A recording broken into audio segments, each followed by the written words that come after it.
सबसे पहले तो आपको धन्यवाद देना चाहूँगा। लोकसभा के बाद रिजल्ट के बाद में आप सभी से मुलाकात हुआ, क्योंकि उसके बाद में लोकसभा में आना जाना, फिर अभी बजट सेशन शुरू हुआ है, तो बजट सेशन में भी मैंने भाग लेना पड़ता है, अपना बात रखना पड़ता है।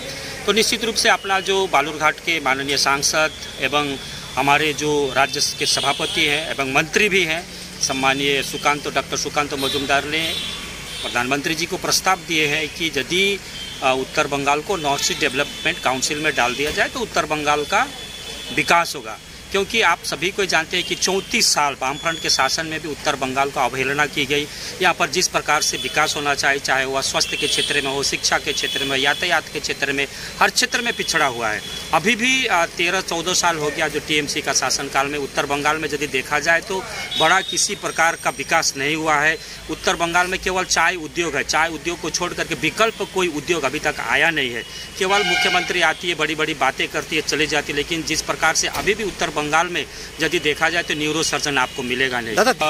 विकास नहीं हुआ है। उसी को ध्यान में रखते हुए माननीय सांसद मंत्री जी ने प्रधानमंत्री जी को प्रस्ताव दिए थे, यदि उत्तर बंगाल को नॉर्थ ईस्ट डेवलपमेंट काउंसिल में मिला दिया जाए तो उत्तर बंगाल का विकास हो सकता है। इस उद्देश्य से उन्होंने कहा। और चाय बागान का अवस्था तो आप लोग सभी के जानते हैं कि 2000 के बाद से माने वामफ्रंट के शासनकाल से एक के बाद एक चाय बागान बंद हो जाना, मालिक चाय बागान को छोड़ करके भाग जाना, यह परंपरा शुरू हुआ। लेकिन उस मालिक के विरुद्ध में जो राज्य सरकार जो कार्रवाई करेगी, जो छोड़ करके चले जाते हैं, चाहे पीएफ के मामला में भी हो, पीएफ जमा नहीं हो रहा है, पीएफ जो डिपार्टमेंट है, कमिश्नर है, एफआईआर कर रहा है, लेकिन कोई भी मालिक अभी तक अरेस्ट नहीं हुआ है। तो राज्य सरकार की उदासीनता है। ये सबसे बड़ी बात यह है कि जैसे आदिवासी गोरखा में क्या होता है कि भाई बहन का एक जो टीका का जो ये होता है, उत्सव होता है।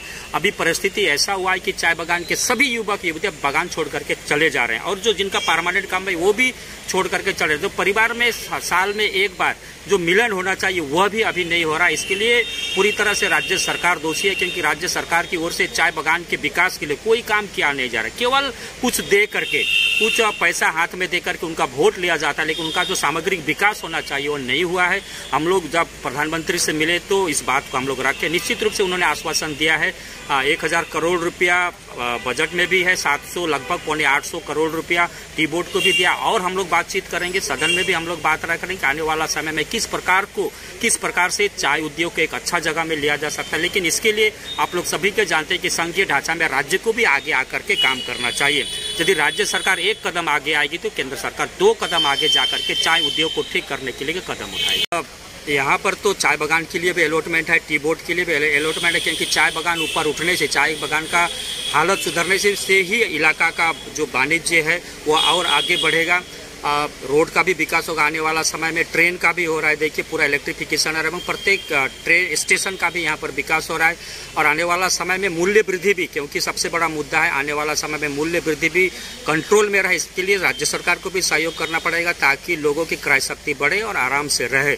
और भी बहुत सा ऐसा चीज़ है जो बजट में है, आने वाला समय में लोगों को इसको लाभ मिलेगा। चाहे प्रधानमंत्री ग्राम सड़क योजना के माध्यम से रास्ता घाट बनाना हो, प्रधानमंत्री आवास योजना के माध्यम से घर पाना हो, इसमें 3 करोड़ नया घर एडिशनल घर सैंक्शन वो गरीब आदमी को मिलेगा आने वाला समय। इस तरह से बहुत सारी योजना है जो आने वाला समय में साधारण। देखिए मुझे सामने सप्ताह बोलने के लिए मौका मिलेगा, क्योंकि 543 सांसद है, तो 543 सांसद में 1 घंटा क्वेश्चन आवर होता है। तो 1 घंटा में 543 सांसद को मौका मिलना थोड़ा समय लगता है। निश्चित रूप से आने वाला समय में सामने सप्ताह मुझको समय मिलेगा। मेरा दिमाग में है क्या बोलना है। इधर चाय उद्योग है, पलायन है, बहुत ऐसा इश्यू है जो हमारे यहाँ सबसे बड़ा इशू, उसको हम निश्चित रूप से सदन में उठाएंगे। और पूरा केवल उत्तर बंगाल ही नहीं, पूरा विश्व का, पूरा सदन का ध्यान हम आकर्षण करेंगे।